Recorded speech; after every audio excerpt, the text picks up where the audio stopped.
তো গাইস জানি যে আমার না এই ভিডিওটা অনেক দেরি হয়ে গেছে ছাড়তে, কারণ আমার ফোন-টোন পুরো খারাপ হয়ে গিয়েছিল। আমার শরীরও ভালো ছিল না। এখন আমার গলাটা মানে খারাপ হয়েই আছে। তো আমরা এখানে দীঘাতে হচ্ছে পার্ট 3 এটা। দীঘার পার্ট 2 অনেকদিন আগেই ছাড়া হয়ে গিয়েছে। তো এখানে আমরা দীঘার লাস্ট দিন যেদিনকে আমরা যাবো, তো আমার মেয়েকে নিয়ে ঘুরতে গেছিলাম। তো আমার মেয়ে যা কান্নাকাটি করছিল, তো আমার বর যেয়ে থুয়ে আসলো আমার মেয়েকে রুমে, আমার শাশুড়িদের কাছে। তো এখানে আমরা নিয়েছিলাম হচ্ছে চিজ বার্গার।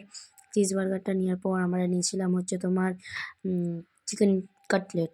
তারপরে চিকেন কাটলেটটা একদমই ভালো লাগছিল না, তার জন্য আমরা নিলাম হচ্ছে চিকেন ললিপপ। তো এখানে সব চিজ দেখাচ্ছে আর একে বলতে, বলতে খেতে শুরু করে দিয়েছে ও। আর আমি বলছিলাম, আমি যে তোমার সবসময় ভিডিও করবো, তুমিও আমার ভিডিও করো আজকে।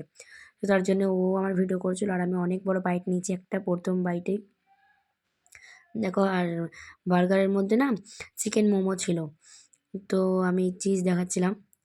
আর এখানে ছিল হচ্ছে আমাদের ললিপপ, যেটা তোমাদেরকে বললাম। তো এটা মোটামুটি ছিল, মানে এর থেকে ফুটপাতে যারা করে তারা অনেক ভালো করে আমার যা মনে হয়। তো মানে আমাদের দীঘা যাওয়া থেকে এতই মানে শনি ঘুরছিল কপালে বলার বাইরে।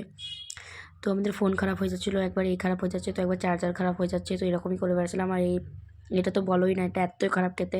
আর মনে করলাম এটা একটা কম্বো ছিল। তো ফ্রাইড রাইসের চালগুলো তো একদম গোটা গোটা হয়েছিল, ভালো লাগছিল না খেতে। তারপরে হচ্ছে তোমার এইটা পুনে ধোঁয়া বেড়াচ্ছিলো, এত মানে পুড়ে পুড়ে গিয়েছে, তলে পুরো শীতে গিয়েছে পুড়ে গিয়ে। তো আমি বেশি ভিডিও করতে পারিনি। আমরা অনেক জায়গায় ঘুরতে গিয়েছি, তাও আমরা ভিডিও করতে পারিনি ভালো করে, কারণ আমার ফোনই খারাপ ছিল, ফোনে চার্জ নিচ্ছিল না। আর ওর তো দীঘার জলে ফোন পড়ে গিয়ে তো ফোন পুরো খারাপ হয়ে গেছে। তো গাইস যতটা পারলাম ভিডিও করলাম।